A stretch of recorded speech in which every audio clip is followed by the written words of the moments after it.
Good afternoon, everyone. I am audible to all. Yes, sir. Okay. So, in our last class, we have started our discussion on de Broglie cycle, and in this discussion, we found that based on the principle of photoelectric effect given by Einstein, de Broglie assumed that if the particles like photon can also behave like a wave, that we know that light actually do. Light can behave like particles sometime and light can behave like waves sometimes. So de Broglie argued that if light being a particle, that means photon, being a photon or particle, can also behave like a wave in some cases. For example, when we see interference or diffraction, light behave like a wave. So light has the ability to behave like a particle as well as wave.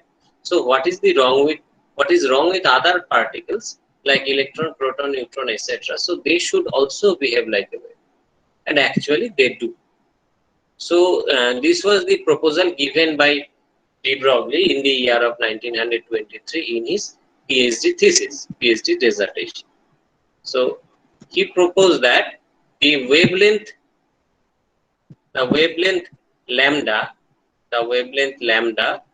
of the particle which is behaving like a wave will be equal to Planck constant h divided by momentum of that particle. Planck constant h divided by the momentum of the particle. In terms of energy, it can be written as h divided by root over twice me. Or in terms of electrical energy, it can be written as h divided by root over twice m small e into v, where small e is the charge of the particle, v is the potential difference. So this is the equations given by the de Broglie to explain his hypothesis. So this hypothesis was experimentally verified. We actually discussed everything about this hypothesis, and experimental verification of this hypothesis was done in the year of 1928 by two scientists called Levison and Jarman. These two scientists tried to verify this hypothesis of de Broglie. So what did they do? What did they did? তারা কি করেছিলেন? Tried to find out whether a beam of electron can produce a diffraction pattern or not, or interference pattern or not. Because interference and diffraction is a sole property of wave. একমাত্র ওয়েভই interference আর diffraction property দিতে পারে, interference আর diffraction দেখাতে পারে. So if someone is showing interference property or diffraction property, that means it is definitely a wave. So they tried to find out whether a beam of electron can produce the diffraction pattern. So you may not be familiar with diffraction pattern till now. তোমাদের হয়তো এখনো diffraction শুরু হয়নি, interference চলছে. So in diffraction is a special type of interference. আগের দিনই আমি বলেছি. In case of interference, you need two separate coherent light beams to produce an interference pattern. In case of diffraction,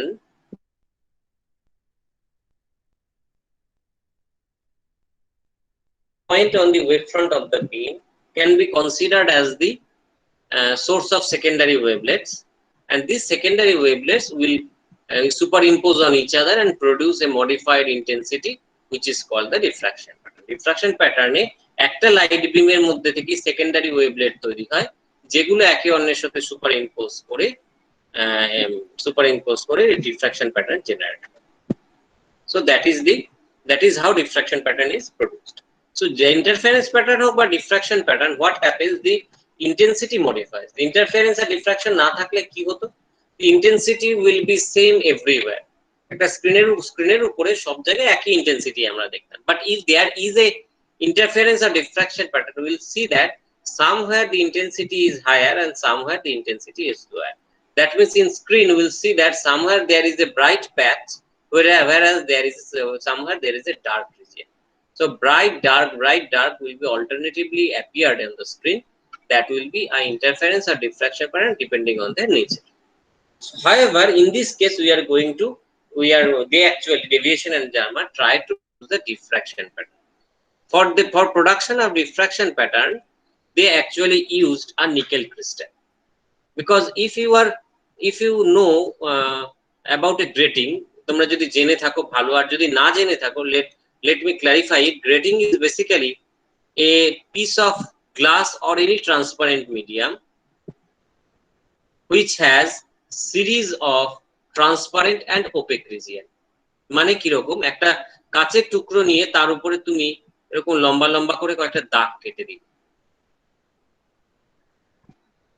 এরকম লম্বা লম্বা করে তুমি বেশ কয়েকটা দাগ কেটে দিলে, এইভাবে পরপর তুমি দাগ কাটতে কাটতে দিকে যাচ্ছ। So that means whenever there is a mark or whenever there is a ruling, this দাগ কাটাকে বা এই দাগ কাটাকে বলা হয় রুলিং করা। So whenever there is a ruling, that means that region is opaque, সেই জায়গাটা অস্বচ্ছ। আজকে নেটওয়ার্ক খুব প্রবলেম করছে। And whenever there is a transparent, whenever the space between two ruling, মানে এই দুটো দাগের মধ্যে যে ফাঁকটা, this is a transparent region. So this is transparent, this is opaque, again transparent, again opaque, transparent, opaque, transparent. So series of transparent and opaque regions are there on the surface of the grating. So whenever light passes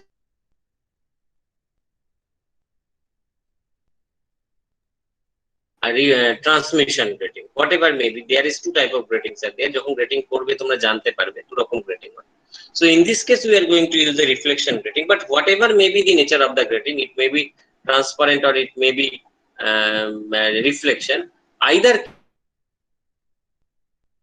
cases it may be transparent or it may be opaque, either cases it will produce interference by diffraction pattern.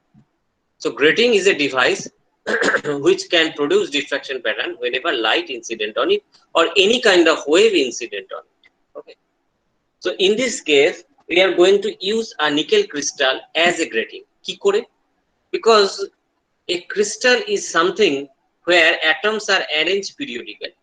Crystal হচ্ছে সেই ধরনের একটা structure বা arrangement যেখানে periodically তাদের orientation দেওয়া থাকে।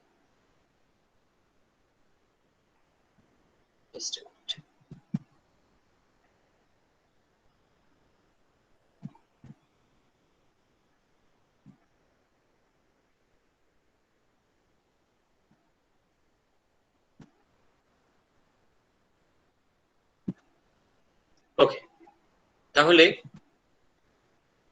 স্ট্রাকচারটা কিরকম হয়? একটা ক্রিস্টালের ভেতরে স্ট্রাকচারটা এইরকম। এখানে দেখো এই যে ডটেড ব্লু লাইন গুলো দেখছো, মানে এইটা এইটা এটা, all these are atoms or molecules, all these are atoms or molecules. So you can see that all these atoms and molecules are arranged periodically. তারা পরপর আস্তে আস্তে সাজানো রয়েছে, একই রকম ভাবে সাজানো রয়েছে। কিরকম মানে, ফর এক্সাম্পল আমি যদি এই স্কোয়ারটাকে ধরি, বাকি পুরো রিজিয়নটা কনস্ট্রাক্ট করা যায় এই স্কোয়ারটাকে বারবার রিপিট করে। এই স্কোয়ারটাকে বারবার যদি আমি পরপর বসাতে বসাতে যাই, সামনে পাশে ওপরে নিচে সব জায়গায় যদি বসাতে বসাতে যাই, I can construct the entire crystal. So that means a periodic pattern is repeated. একটা periodic pattern বারবার করে এখানে ফেরত আসে। শেপটাকে তোমার যে স্কোয়ার নিতে হবে এরকম কোনো গ্যারান্টি নেই, তুমি অন্য কোনো শেপও নিতে পারো। ফর এক্সাম্পল তুমি এই শেপটাও নিতে পারো,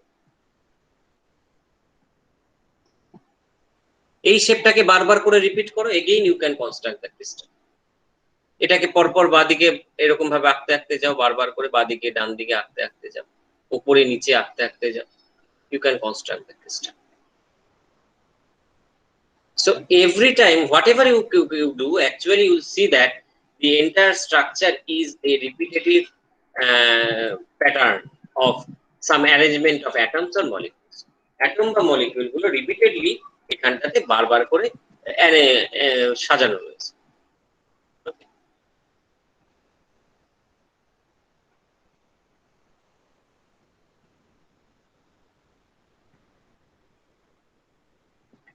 তাহলে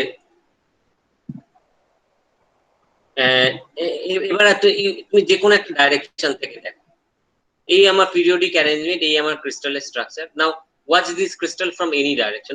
ধরা যাক তুমি একদম উপর থেকে ভার্টিক্যালি দেখছো, ফর এক্সাম্পল আমি আরবিট্রারিলি চুজ করলাম।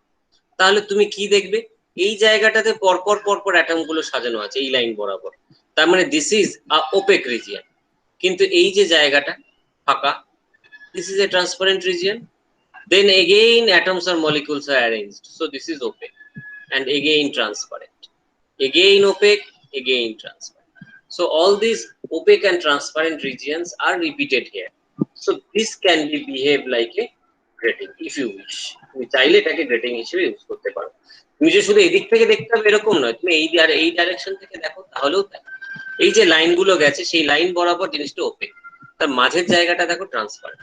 You can watch this crystal from any direction. From any direction, it will behave like a grating. So whenever a grating is there, we can expect that if a wave passes through this grating or reflected by this grating, it will produce a reflection pattern. যখন এই grating এর মধ্যে দিয়ে কোনো wave যাবে, সেটা light হতে পারে বা অন্য কোনো ওয়েভও হতে পারে, বা সেটা গ্রেটিং এর থ্রু দিয়ে রিফ্লেক্টেড হবে, in either case it is going to produce the reflection. এটা এক্সপেকটেশন আমাদের। So here in this arrangement we are going to study this thing. So অ্যারেঞ্জমেন্টের মধ্যে কি আছে, this is the nickel crystal, এখানে একটা নিকেল ক্রিস্টাল রাখা আছে। So what we are doing, we are bombarding this nickel crystal with a narrow beam of electron. ইলেকট্রনের একটা ন্যারো বিম দিয়ে ওই নিকেল ক্রিস্টালটাকে ধাক্কা মারা হচ্ছে। তো যে ডিভাইসটা থেকে ইলেকট্রনের এই ন্যারো বিমটা বেরোয় তাকে ইলেকট্রন গান বলা হয়। দিস ইজ দি ইলেকট্রন গান। This electron gun is actually consists of a filament mainly made of tungsten and coated with zinc oxide. Tungsten has a very high melting point, so that is the advantage of using tungsten. তুমি যত খুশি current পাঠাও, যতই গরম করো না তা কেন তাকে, সেটা সহজে গলে যাবে না। And also if you coated the tungsten with zinc oxide, what will happen, it will produce large amount of electron, it will emit large amount of electron whenever it is heated. তো tungsten filament যেটা zinc oxide দিয়ে cover করা রয়েছে, তাকে যদি গরম করা হয় তাহলে সেখান থেকে প্রচুর পরিমাণ ইলেকট্রন বাইরে বেরিয়ে আসে। Now this electron is attracted by a anode, this is the anode, this is the anode. Also there is a electrostatic lens. Electrostatic lens মানে কিরকম, অ্যাকচুয়ালি ইলেকট্রন মানে কি, নেগেটিভলি চার্জ পার্টিকেল। ধরো এরকম নেগেটিভলি চার্জ পার্টিকেলকে তুমি এইভাবে flow করানোর চেষ্টা করছো, এটা নেগেটিভ এটা নেগেটিভ, তাহলে এই দুটো পার্টিকেল কি করবে, they will try to repel each other, also they will try to repel each other, একে রিপিল করার চেষ্টা করবে। সো অ্যাকচুয়ালি কি হবে, এই বিমটা ন্যারো থাকবে না, ছড়িয়ে পড়বে, এইদিকে চলে যাবে, এইদিকে চলে যাবে, এইদিকে চলে এরকম ছড়িয়ে পড়বে। So beam will start to diverge. তাহলে আমি কি করব, আমি করব কি, আমি এইখানে একটা নেগেটিভ ইলেকট্রোড রাখবো, মাইনাস ইলেকট্রোড রাখবো, এখানেও একটা নেগেটিভ ইলেকট্রোড রাখবো। So this negative electrode will produce force in this direction for the electrons. Electron যেহেতু নেগেটিভ চার্জ, তাহলে এই নেগেটিভ চার্জটাকে এই ইলেকট্রোড গুলো কি করবে, এই ভেতরের দিকে ঠেলে নিয়ে যাওয়ার চেষ্টা করবে। So forcefully they will produce a narrow beam of electron. তাহলে এইভাবে ইলেকট্রনের ন্যারো বিম তৈরি করা সম্ভব বাই এই অ্যারেঞ্জমেন্টটাকে বলা হয়, এই যে নেগেটিভ ইলেকট্রোডটাকে দেওয়া হলো, এই অ্যারেঞ্জমেন্টটাকে বলা হয় ইলেকট্রোস্ট্যাটিক লেন্স। অ্যাজ ইফ লেন্সের মধ্যে দিয়ে যখন লাইট যায় তারা কি করে, কনভার্জ করে। যদি কনভেক্স লেন্সের মধ্যে দিয়ে লাইট যায় তাহলে কি করে, লাইট কনভার্জ করে। So here also this electric field will provide force on electrons in such a way that electron will starts to converge, the electron beam will start to converge. So that's how the narrow beam of electron is produced, and this arrangement is called electrostatic lens, as if tara lensের মতো behave করছে। So this is whole together is called the, এই পুরো জিনিসটাকে একসঙ্গে বলা হয় electron gas. This entire thing as a whole is called the electron gun. So this electron gun produces a narrow beam of electron, and this electron is bombarded on the nickel crystal, and from the nickel crystal this electron is scattered in every direction, in all possible directions, and is detected by a device called Faraday cap. এই যে এখানে যেটা রয়েছে, this is called a Faraday cap. So this is basically Faraday cap টা কিছুই নয়, this is basically a cylinder made of copper. কপারের তৈরি একটা সিলিন্ডার হচ্ছে এই Faraday cap. So because it is এখানে অ্যারেঞ্জমেন্টটা পুরো দেখানো নেই, এর ফ্যারাডে ক্যাপের সাথে একটা গ্যালভানোমিটার লাগানো থাকে। এই গ্যালভানোমিটারটা একটা স্লাইড নেগেটিভ পোটেনশিয়ালে দেওয়া থাকে, তারপরে গ্রাউন্ডে লাগানো থাকে। This is a galvanometer. So if electron is captured by this Faraday cap or this metal cylinder এর মধ্যে যদি ইলেকট্রন এসে পড়ে বা ফ্যারাডে ক্যাপের মধ্যে যদি ইলেকট্রন এসে পড়ে, the electron will flow through this circuit, and whenever electron will flow through this circuit, it will produce a deflection here. গ্যালভানোমিটারটা একটা ডিফ্লেকশন দেবে, and by noting by observing the amount of deflection you will understand how much current is flowing, কত current flow করছে বা কতটা electron captured হয়েছে সেটা তুমি determine করতে পারো। So Faraday cap is actually used to capture the amount of charge, কতটা চার্জ যাচ্ছে ওই জায়গাটা দিয়ে, সেটাই ফ্যারাডে ক্যাপে ক্যাপচার্ড হবে। তারপর সেটা সার্কিটে ফ্লো করলে গ্যালভানোমিটার দেখবে, দেখে ডিফ্লেকশন দেবে, তুমি গ্যালভানোমিটারের দিকে তাকিয়ে বুঝতে পারবে ডিফ্লেকশন দেখে যে কতটা কারেন্ট ফ্লো করছে। Now question is through this galvanometer this Faraday cap is connected to a slightly negative potential, একটা হালকা নেগেটিভ পোটেনশিয়ালে এই ফ্যারাডে ক্যাপটাকে লাগানো। Faraday cap should be placed at a neutral voltage, at a 0 volt, but instead of that this Faraday cap is placed at a slightly negative potential. 0 ভোল্টের বদলে হালকা একটা ছোট্ট negative পোটেনশিয়ালে Faraday ক্যাপটাকে লাগানো হয়। Why is that? কেন? তা because whenever this high energetic electron beam collide with this nickel ক্রিস্টালের মধ্যেও তো অনেক ইলেকট্রন বসে আছে। নিকেল ক্রিস্টাল তো শুধুমাত্র নিউক্লিয়াস দিয়ে তৈরি নয়, তার মধ্যেও প্রচুর ইলেকট্রন রয়েছে, ফ্রি ইলেকট্রন রয়েছে। whenever this beam of electron collide with the free electrons of the nickel crystal, a secondary emission of electron occurs here. মানে এই নিকেল ক্রিস্টাল থেকেও ধাক্কা খেয়ে বিভিন্ন দিকে ইলেকট্রন বাইরে বেরিয়ে আসে, এই সব বিভিন্ন দিকে ইলেকট্রন বাইরে বেরিয়ে আসে। So they are called secondary electrons. These electrons generate from the nickel crystal, not from the electron gun. এই ইলেকট্রন গুলো সেকেন্ডারি ইলেকট্রন গুলো নিকেল ক্রিস্টাল থেকে বেরোয়, ইলেকট্রন গান থেকে বেরোচ্ছে না। So our objective is to eliminate these secondary electrons. These secondary electrons has much lesser kinetic energy than the primary electrons or the electrons from electron gun. Electron গান থেকে যে electron গুলো বেরোয় তার কাইনেটিক এনার্জি অনেক গুণ বেশি থাকে than this secondary electrons. তাহলে এই ফ্যারাডে ক্যাপটাকে আমি যদি অল্প নেগেটিভ পোটেনশিয়ালে রাখি, that means it will repel the electron, because this is in negative potential and electron is also negative charge. আমি যদি এরকম একটা ফ্যারাডে ক্যাপ থাকে, একটা সিলিন্ডার থাকে এরকম, এটাকে যদি নেগেটিভ পোটেনশিয়ালে রাখি আর একটা ইলেকট্রন যদি এদিক থেকে এদিকে ঢোকার চেষ্টা করে, it will feel a repulsive force. Now if this electron has sufficient kinetic energy, it will overcome this repulsive force and reach to the cylinder. এই ইলেকট্রনটা যদি যথেষ্ট কাইনেটিক এনার্জি থাকে তাহলে সেই রিপালশনটাকে ইগনোর করে এই সিলিন্ডার অবধি পৌঁছে যাবে। But if this electron do not have enough kinetic energy, it will try to reach but it will fail and eventually reverse its direction, উল্টো দিকে হয়তো ফেরত চলে যাবে বা অন্য কোনো দিকে ঘুরে যাবে। It will eventually not reach to this Faraday cap অবধি পৌঁছতে পারবে। Now as I told you, the secondary electrons have much lesser kinetic energy. So if this Faraday cap is placed in a slight negative potential, the secondary electron will fail to reach this Faraday cap. But the primary electron has a very high kinetic energy, so they will easily reach to the Faraday cap, although this Faraday cap is at a negative potential, right? So the current that is produced through this galvanometer will be due to or solely for this primary electrons only, for the electron that are emitting from the electron guns only, not from the secondary electrons. So that's why this Faraday cap is placed at a slight negative potential. So this is the entire structure of the experiment. Experimental structure ta construction ta erokom. Now what we do, we actually rotate this Faraday cap or move this Faraday cap এই বাঁদিকে ডান দিকে উপরে নিচে ঘুরিয়ে ঘুরিয়ে বিভিন্ন লোকেশনে এই কারেন্টের ভ্যালুটা মেজার করা। This amount of current is measured at different location of this Faraday cap.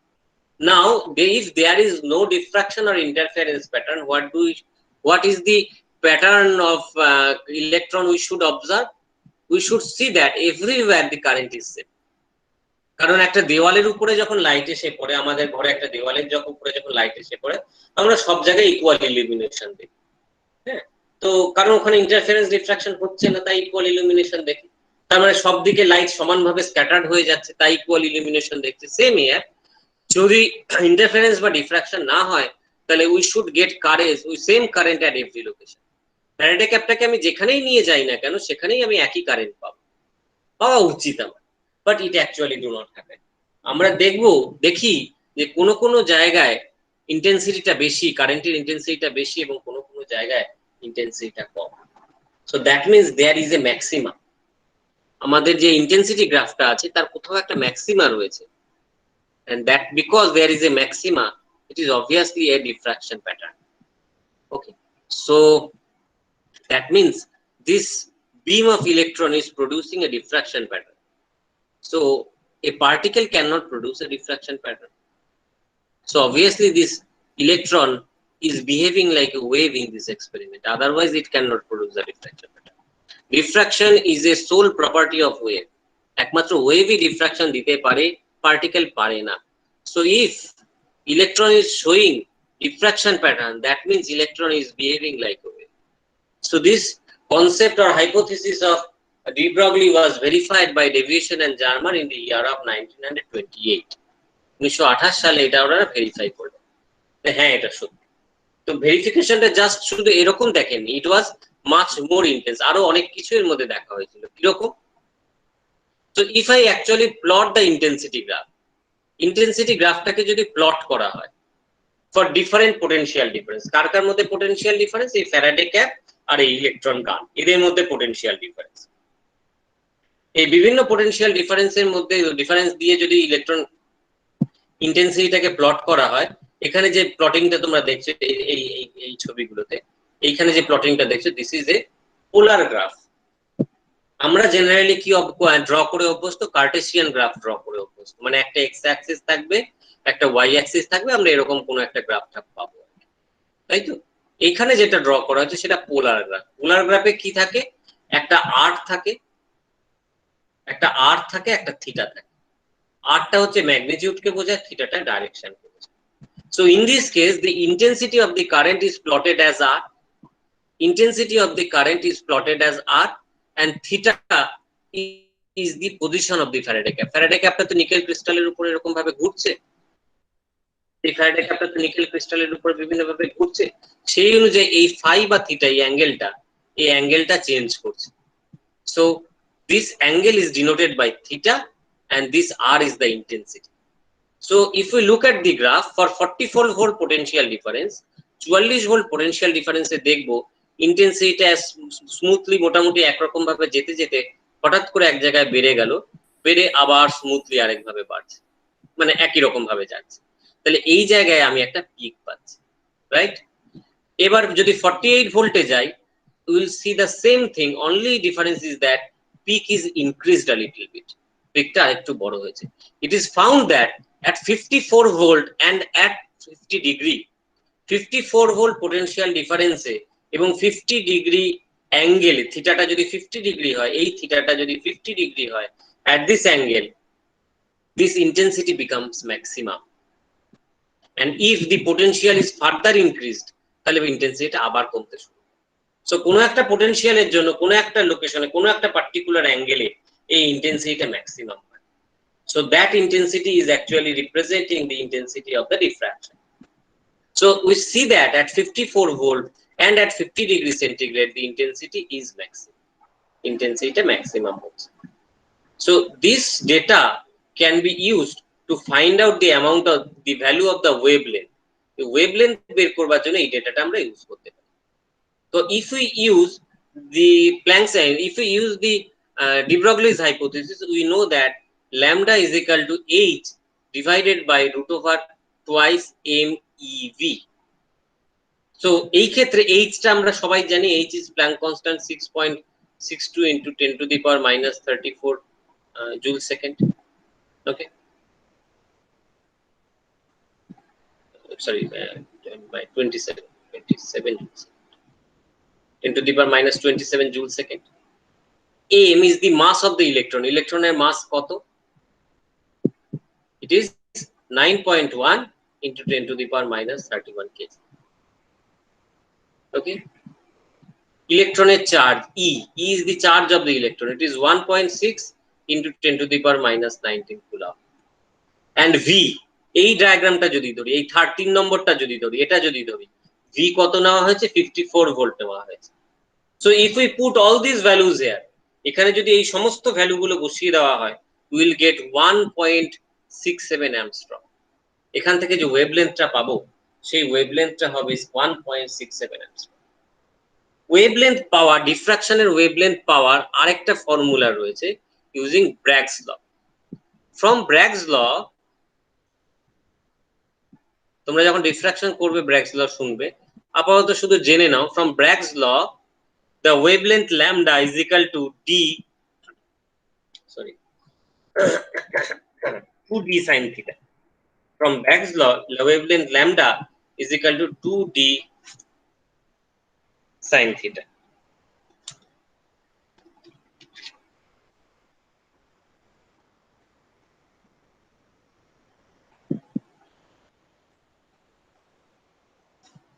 Sorry, my mistake. D sin theta, no. D sin theta. This d sin theta. So in this particular diagram, theta koto? Theta is 50 degree. এই diagram theta টা 50 degree. Now what is d? D is the spacing between two consecutive atoms within the nickel crystal.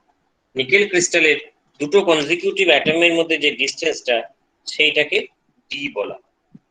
d means the consecutive distance between two atoms in the nickel crystal. দুটো পাশাপাশি যে atom রয়েছে তার মধ্যে ডিসটেন্সটা হচ্ছে d.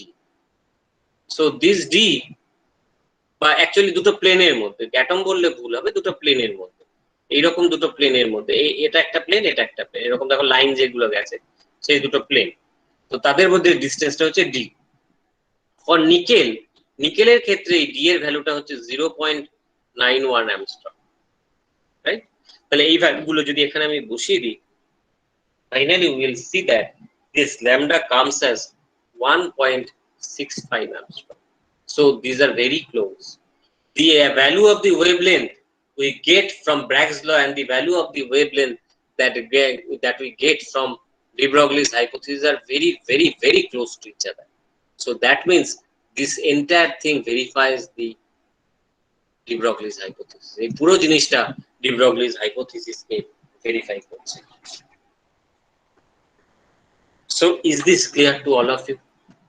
De Broglie's hypothesis কে verify করছে মানে electron is behaving like a wave here. এই এক্সপেরিমেন্টে ইলেকট্রনটা ওয়েভের মতো বিহেভ করছে। এটা বোঝা গেল না গেল না?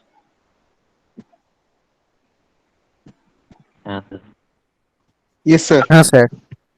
ওকে, তাহলে সবার কাছে এটা পরিষ্কার, তাই তো? ওকে, তো তার মানেটা কি দাঁড়ালো? মানেটা দাঁড়ালো এরকম যে whenever I am using an electron in certain cases, কিছু কিছু ক্ষেত্রে যখন আমি একটা ইলেকট্রন ইউজ করছি, it is not behaving like a particle anymore, it is behaving like a wave. একটা ওয়েভের মতো ইলেকট্রনটা বিহেভ করছে। তো ওয়েভ মতো যদি বিহেভ করে, তাহলে একে একটা ওয়েভ ফাংশন দিয়ে লেখা যায়, psi x, t. psi is a function.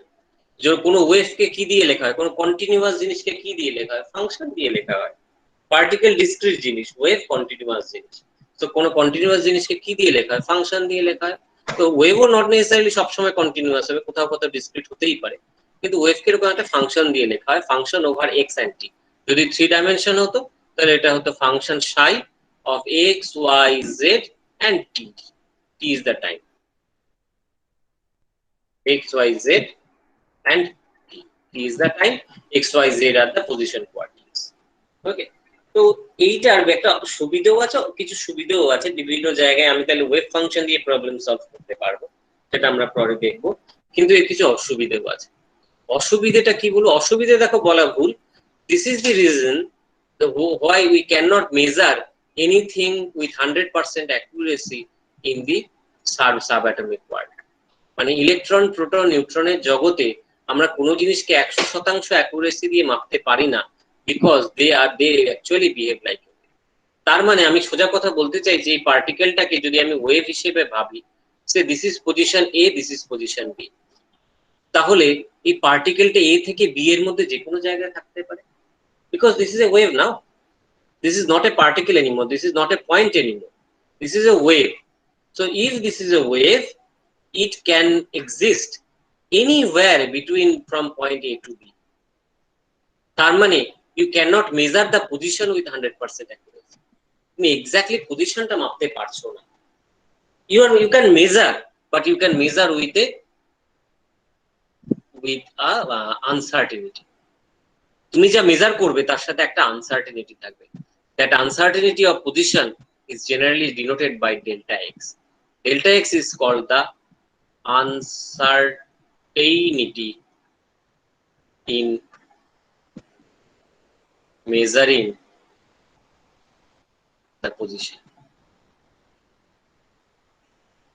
একই রকম ভাবে তুমি যা মাপতে যাবে তার মধ্যেই আনসার্টেনিটি থাকবে। If you want to measure the momentum along x axis, say delta px, it will be the uncertainty in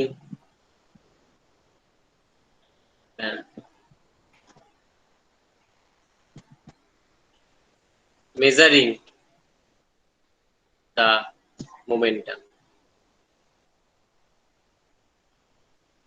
along x axis.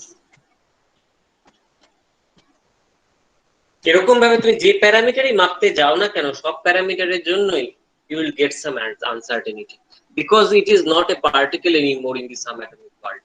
যে ইলেকট্রন প্রোটন নিউট্রনকে আমরা এতদিন পার্টিকেল হিসেবে ধরে এসেছি, সত্যি সত্যি তারা পার্টিকেল নয়, তারা ওয়েভ। সেই ওয়েভ হলে পরে how can we exactly measure the parameters? বাকি প্যারামিটার গুলো তুমি এক্স্যাক্টলি কি করে মেজার করবে? So it is there is a interesting properties in between these uncertainties. এই যে আনসার্টেনিটি কথাগুলো আমি এতক্ষণ বললাম, যে আনসার্টেনিটি গুলোর মধ্যে একটা ইন্টারেস্টিং প্রপার্টি আছে। দেখা যায় কিছু কিছু প্যারামিটারের আনসার্টেনিটি মধ্যে একটা রিলেশন আছে। রিলেশনটা কি? ফর এক্সাম্পল এই ডেল্টা এক্স আর ডেল্টা পি এক্স, এদের মধ্যে একটা রিলেশন আছে। That relation tells you that delta x into delta P x will be of the order of h or h cut. কত বই দেখবে h কাট লেখা আছে, কোন বই h লেখা আছে। h কাট মানে হচ্ছে h by twice pi। যারা জানো ঠিক আছে, আর যারা জানো না তারা জেনে রাখো, h কে যদি লিখে h এর মাথাটা এরকম কেউ কেটে দেয়, which is যেটাকে h কাট বলা হয়, it is called h by twice pi. h by twice pi means h cut, it is also a constant. h constant, pi constant, সুতরাং h by twice pi is a constant. So multiplying delta x with delta px, that value will be of the order of h cut. এটা মাত্র, so this is the uncertainty in position, this is the uncertainty in momentum. Okay, sir একই বলো বলো। বলছি ওখানটা greater than equals to তাহলে কখন দেয়? অ্যাকচুয়ালি তুমি গ্রেটার দ্যান ইকুয়াল টু দিতেই পারো, কোনো অসুবিধে নেই, ঠিক আছে। আমার শুধু বক্তব্যটা হচ্ছে গ্রেটার দ্যান মানে এরকম নয় যে অনেক বেশি হয়ে যাবে। আচ্ছা, ওকে ওকে, থ্যাংক ইউ। মানে আমি, তুমি ধরো লিখেছো এইচ এর ভ্যালুটা হচ্ছে 6.6 ইন্টু 10 টু দি পাওয়ার -27, তো নিয়ারলি এইচ এর ভ্যালুর কাছাকাছি হবে, তার মানে অর্ডারটা কাছাকাছি থেকে যাবে। বুঝতে পেরেছো? মানে এই ভ্যালুটা চেঞ্জ করতে পারে, কিন্তু অর্ডারটা ড্রাস্টিক্যালি চেঞ্জ করে যাবে তা নয়। তুমি গ্রেটার দ্যান লিখতেই পারো, মানে ও যেটা বলছে তাতে করে সিম্বলটা এরকম হওয়া উচিত, delta X delta P x is greater than equal to H cut. This is also true, এটাও কেউ লিখতে পারে, কোনো ভুল নেই, যেভাবে খুশি লেখো, কোনো অসুবিধা নেই। আমরা যখন স্ট্যাটিস্টিক্যাল মেকানিক্স করব তখন আমরা দেখবো delta X delta P X, এটাকে আমরা তখন লিখবো of the order of H. H লিখলেও কেউ কেটে দেবে না, এইচ কাট লিখলেও কেউ কেটে দেবে না, greater than equal to H cut লিখলেও কেউ কেটে দেবে, কারণ this is all about uncertainty. তুমি যদি এক্স্যাক্টলি বলেই দিতে পারতে তাহলে আনসার্টেনিটির কোনো মানেই হতো না। সো কিন্তু আচ্ছা আচ্ছা, তার মানে delta X delta P X কে গুণ করলে তার ম্যাগনিটিউডটা এর কাছাকাছি থাকবে, এইচ কাটের কাছাকাছি থাকবে। একই রকম ভাবে যদি তুমি ওয়াই অ্যাক্সিসে ভাবো তাহলে delta Y delta P Y এটারও of the order, this will also will be of the order of H cut. Delta Z delta P Z again will be of the order of H cut. তার মানে position আর মোমেন্টামের মধ্যে এই সম্পর্কটা hold করে। This relation is true for position and momentum. Multiplication of uncertainty in position and with the uncertainty of momentum will be of the order of h cut or h, whatever you want to write. Okay. এবার এটা কিন্তু শুধুমাত্র H R P এর জন্য valid তা নয়, অন্য বিভিন্ন রকম প্যারামিটার আছে যাদের জন্য এটা valid. For example this uncertainty, this uncertainty law has a special name. It is called Heisenberg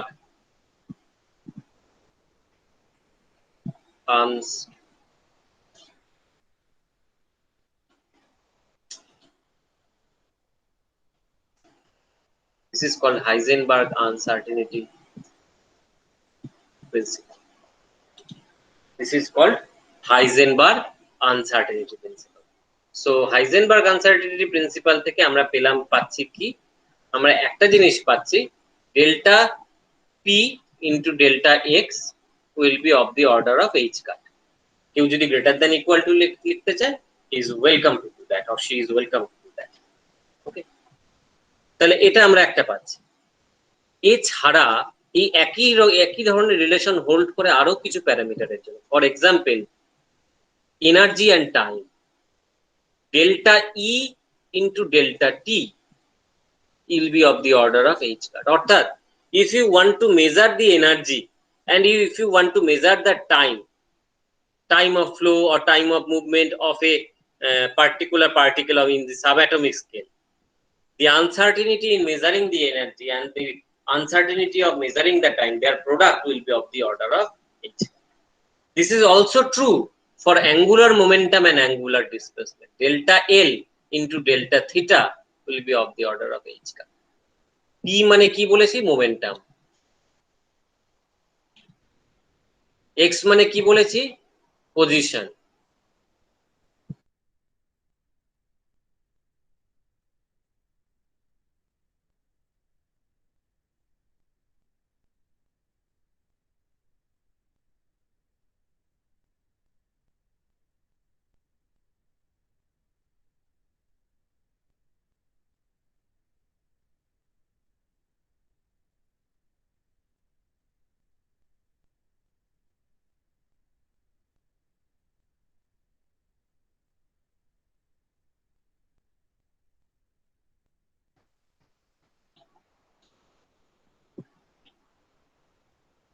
theta মানে কি বলেছি? Angular displacement.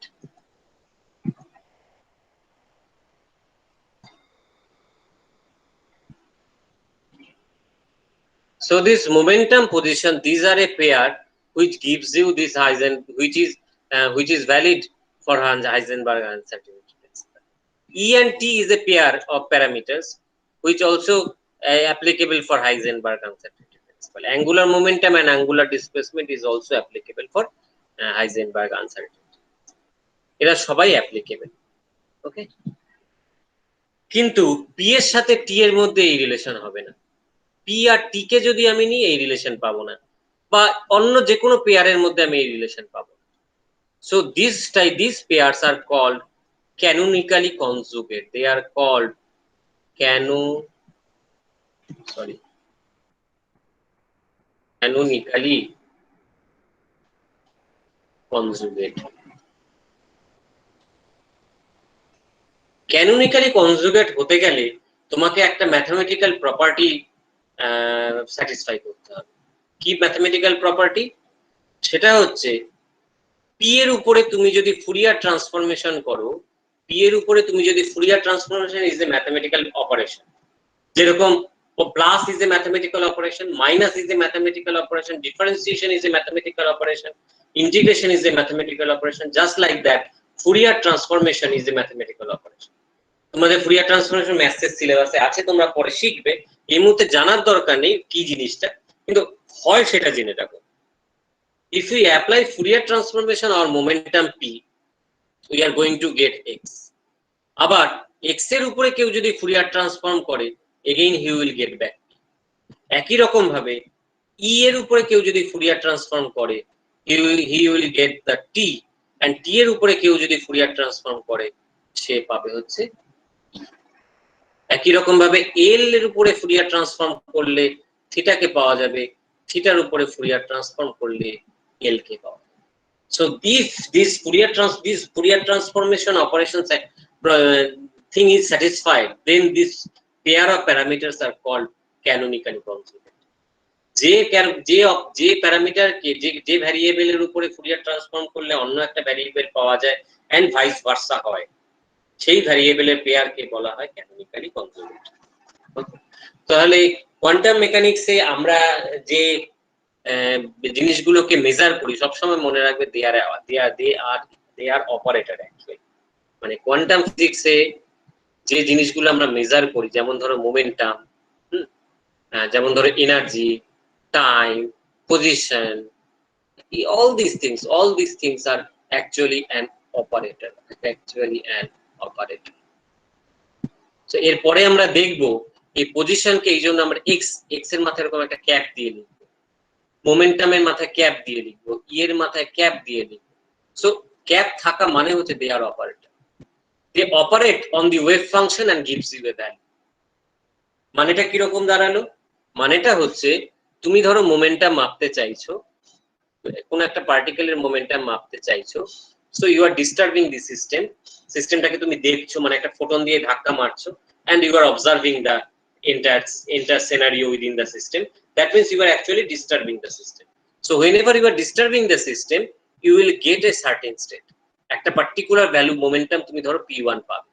not necessarily এক্সপেরিমেন্টটাকে তুমি যদি সেকেন্ড টাইম রিপিট করো তুমি p1 ই পাবে, হতে পারে তুমি p2 পেলে, হতে পারে তুমি p3 পেলে, হতে পারে তুমি p4 পেলে। বহুবার যতবার এক্সপেরিমেন্টটা রিপিট করবে হতে পারে তুমি প্রতিবার আলাদা আলাদা ভ্যালু পেলে, বা কখনো কখনো একটা দুটো ভ্যালু রিপিট হবে। সো তার মানে তুমি এই প্যারামিটারটা, এই অবজেক্টের উপরে তুমি একটা ম্যাথমেটিক্যাল প্যারামিটার p কে অপারেট করছো, এই অবজেক্টটা হচ্ছে সাই, ওয়েভ ফাংশন। কারণ পার্টিকেলটাই তো ওয়েভ ফাংশন, অর্থাৎ এই সাইয়ের উপরে তুমি একটা ম্যাথমেটিক্যাল প্যারামিটারকে অপারেট করবে, অপারেট করলে তুমি একটা ভ্যালু পাবে আর এই সাইটাকে ফেরত পাবে। পার্টিকেলটা তো আর হারিয়ে যাবে না, পার্টিকেলটা এখানেই থাকবে, পার্টিকেলটা এখানেই কোথাও থাকবে, তাহলে সাইটা থাকবে কিন্তু সেই সঙ্গে তুমি একটা ভ্যালু ফেরত পাবে। অর্থাৎ আমরা দেখবো এরকম ম্যাথমেটিক্যাল অপারেটর কোন সাইয়ের উপরে অপারেট করে আমি একটা ভ্যালু পাবো, ধরো p1 পেলাম আর সাইটাকে ফেরত পাবো। So this is a operator operate on this wave function, gives me the value, this value is called the eigenvalue and returns me the same wave function. Okay, so এগুলো আমরা এর পরের কিছু ক্লাসে আস্তে আস্তে সব দেখব, কিন্তু আজকে যেটা আমি দুটো জিনিস আমি বেসিক্যালি তার মানে কভার করলাম, পুরোটা যে হেডিং দিয়ে দিয়ে বলেছি তা না, আমি একটা কন্টিনিউটি রাখার চেষ্টা করেছি আমার বক্তব্যের মধ্যে। তো আমি পুরোটা হেডিং দিয়ে দিয়ে বলিনি, কিন্তু আমি যে দুটো টপিক আজকে কভার করার চেষ্টা করলাম সেটা হচ্ছে deviation-Germán experiment, which is actually the experimental proof of de Broglie's hypothesis, and then we extended this de Broglie's hypothesis towards Heisenberg uncertainty principle. তাহলে এই দুটো জিনিস আজকে আমরা কভার করব। এরপরে আমরা যখন কোয়ান্টাম মেকানিক্সে আরো ঢুকবো দেখবো জিনিসটা ক্রমাগত আরেকটু কমপ্লিকেটেড হয়ে যাচ্ছে, আর এত সোজাও থাকবে না ব্যাপারগুলো, অনেক ম্যাথমেটিক্স এবার আমাদের করতে হবে। সো আই হোপ, তোমরা একজন আমাকে বইয়ের কথা বলেছিলে, বইয়ের স্ক্যান আমি কিছুটা করতে পেরেছি, পুরোটা এখনো করে উঠতে পারিনি, তো বললে আমি দিয়ে দেবো। So that's all for today. পরের দিন ক্লাসে আমরা এখান থেকে কন্টিনিউ করব। কারোর যদি কোনো কোশ্চেন থাকে জাস্ট গো থ্রু দা বুক। বলো, কারোর কিছু প্রশ্ন আছে? স্যার বলছি ইলেকট্রনিক কিসে ওয়েভ ফাংশন দেখায় না স্যার, বাকি প্রোটন বা বাকি যেগুলো আছে প্রোটন বা নিউট্রন, এনি পার্টিকেল, সবকিছু, এভরিথিং ইন দিস ওয়ার্ল্ড, যে কোনো পার্টিকেল সাবঅ্যাটমিক স্কেলে গেলেই ওয়েভ ফাংশন থাকবে। মানে আমি যদি বলি সাবঅ্যাটমিক স্কেল আমার বলা ভুল হবে, মানে whenever a train is moving actually a wave is moving, okay, but আমরা সেটা দেখতে পাই না বা রিয়েলাইজ করতে পারি না, কারণ সেটা দেখার মতো যে মানে ইনস্ট্রুমেন্ট দরকার সেটা আমাদের চোখে নেই, আমাদের বডিতে সেরকম কোনো সেন্সর নেই যে সেটা দিয়ে আমরা ডিটেক্ট করতে পারবো সেই ওয়েভটাকে। Anything that is moving will produce a. বলো স্যার, বলছি যে স্থায়ীটা যেটা থাকে ওয়েভ ফাংশন, তো ওয়েভ ফাংশন আর অ্যামপ্লিটিউডের ডিফারেন্সটা কি হচ্ছে? ওয়েভ ফাংশনের অ্যামপ্লিটিউডের ডিফারেন্সটা হচ্ছে অ্যাকচুয়ালি আমরা তো বলতে পারি না এক্স্যাক্টলি একটা ওয়েভ যখন আমি দেখি, মানে আমার বলা অনেক বাকি আছে, আমার শেষ কিছুই হয়নি। তো আমরা যখন কোথাও ওয়েভ এঁকেছিলাম, মুছে দিয়েছি হয়তো, আর একবার এঁকে নিচ্ছি। এরকম ভাবে যদি একটা এ থেকে বি পর্যন্ত, বি এর মধ্যে কোনো একটা পার্টিকেল আছে, মানে এরকম ভাবে একটা ওয়েভ আছে, এরকম ভাবে কোথাও একটা ওয়েভ আছে, ঠিক আছে। এবার আমরা যদি ওয়েভের স্ট্রাকচারের দিকে দেখবো, আমি দেখবো কোথাও অ্যামপ্লিটিউড বেশি, কোথাও amplitude com. So that obviously has a physical significance, সেটা আমি এখন বলে উঠিনি। ফিজিক্যাল সিগনিফিকেন্সটা হচ্ছে এরকম যে পার্টিকেলটাকে কোথায় পাওয়ার প্রবাবিলিটি বেশি, সেটাই অ্যামপ্লিটিউডটা বলে দিচ্ছে। তুমি গ্যারান্টি দিতে পারো না যে পার্টিকেলটা এখানেই আছে, এইখানে অ্যামপ্লিটিউডটা ম্যাক্সিমাম মানে এখানেই পার্টিকেলটা আছে তা নয়, বাট প্রবাবিলিটিটা বেশি। তারপরের প্রবাবিলিটিটা কোথায় বেশি? এখানে, বাকি জায়গাগুলোতে আরো কম। So the amplitude is actually telling you the probability of getting a particle in a certain location. So probability কে সাধারণত ডিনোট করা হয় psi star psi, psi star psi দিয়ে, অর্থাৎ বেসিক্যালি psi কে psi দিয়ে গুণ করে, মানে স্কোয়ার করে তার রুট ওভার করা। তো psi star করলাম কেন? psi star মানে হচ্ছে it is actually complex conjugate. এই যে psi যে ওয়েভ ফাংশনটা, এগুলো কিন্তু রিয়েল ফাংশন নয়, এগুলো কমপ্লেক্স ফাংশন, অর্থাৎ এগুলো একটা কমপ্লেক্স নাম্বার। তো কমপ্লেক্স নাম্বারের থেকে তুমি রিয়েল, তাহলে psi ইটসেলফ এ কমপ্লেক্স থিং, তাহলে একটা কমপ্লেক্স থিংকে আমি রিয়েল ওয়ার্ল্ডে ইমাজিন করব কি করে? একটা কমপ্লেক্স থিংকে আমি রিয়েল ওয়ার্ল্ডে দেখবো কি করে? তাকে তার কমপ্লেক্স কনজুগেট দিয়ে গুণ করবো। মানে আমার একটা কমপ্লেক্স নাম্বার যদি হয়, মনে করো x = a প্লাস ib, তাহলে আমি এটাকে ফিজিক্যালি রিয়েলাইজ করবো কি করে? আমি x কে x স্টার দিয়ে যদি গুণ করি, অর্থাৎ a প্লাস ib কে আমি যদি a মাইনাস ib দিয়ে গুণ করি, কমপ্লেক্স কনজুগেট দিয়ে গুণ করি, will get a square plus b square, right? এইবার এর রুট ওভার করে দেবো, এর ম্যাগনিটিউড নিয়ে রুট ওভার করে দেবো। সো ম্যাগনিটিউড নিয়ে রুট ওভার করে দেবো। So this is going to give you the probability. এইটা তোমার হচ্ছে এইখানকার প্রবাবিলিটি। তো এরকম ভাবে অ্যামপ্লিটিউডের প্রবাবিলিটি, অ্যামপ্লিটিউড গুলোকে গুণ করে যদি তার স্কোয়ার রুট করি, তাহলে আমি এই পয়েন্টের প্রবাবিলিটিটা পাবো। তাহলে এই প্রবাবিলিটিটা আমাকে বলে দেবে ওইখানে পার্টিকেলটা পাওয়ার চান্স কতটা। যার প্রবাবিলিটি বেশি সেখানে চান্স বেশি, যার প্রবাবিলিটি কম সেখানে চান্স কম। তার মানে এই নয় যে তুমি একবার এক্সপেরিমেন্টটা করলে ওখানেই পার্টিকেলটাকে পাবে, একদমই নয়। কারণ যে জায়গার প্রবাবিলিটি জিরো নয়, পার্টিকেলটা সেখানেই থাকতে পারে। জিরো ছাড়া যে কোনো জায়গায় পার্টিকেলটা থাকতে পারে, গ্রেটার দেন জিরো যে কোনো লোকেশনে পার্টিকেলটা থাকে। তো কিন্তু তুমি যদি এক্সপেরিমেন্টে 100 বার করো, 1000 বার করো, তাহলে দেখবে বেশিরভাগ সময় তুমি পার্টিকেলটাকে ওই লোকেশনে পাচ্ছ। কারণ আমি তোমাদের একদম প্রথমে বলেছিলাম প্রবাবিলিটি মানে কি, তুমি একটা কয়েনকে টস করছো মনে করো, তো কয়েনে দুটো হেড রয়েছে, দুটো সাইড রয়েছে, one is head another is tail. তার মানে কি এই কয়েনটাকে প্রথমবার টস করলে হেড পেলে, পরের বার টস করলে তুমি টেল পাবে, তার মানে প্রবাবিলিটি হাফ, তাই তো? দুটো সাইড রয়েছে, আমরা জানি কয়েনের হেড পড়ার প্রবাবিলিটি কত? হাফ। টেল পড়ার প্রবাবিলিটি কত? হাফ। তার মানে কয়েনটাকে তুমি দুবার টস করলে একবার হেড পড়বে একবার টেল পড়বে, তাই কি হয় কখনো? কোনোদিন হয় না। কিন্তু তুমি কয়েনটাকে 50 বার টস করো, তুমি দেখবে যে 30 বার হয়তো হেড পড়লো, 20 বার হয়তো টেল পড়লো। এইবার কয়েনটাকে তুমি 1000 বার টস করো, তুমি দেখবে 490 বার হয়তো হেড পড়লো আর 510 বার হয়তো টেল পড়লো। তার মানে ক্রমশ 50-50 দিকে এগোচ্ছে ব্যাপারটা, হাফ হাফের দিকে এগোচ্ছে। এবার তুমি সেম এক্সপেরিমেন্টটাকে 1 কোটি বার করো, তুমি গুণে দেখো যে তোমার হাফটায় অর্ধেক সময় 50% আসবে হেড, 50% আসবে টেল। অর্থাৎ তুমি যদি বারবার এক্সপেরিমেন্টটা করো, তাহলে দেখবে ওইখানে পাওয়ার প্রবাবিলিটিটা বেশি, ঠিক আছে?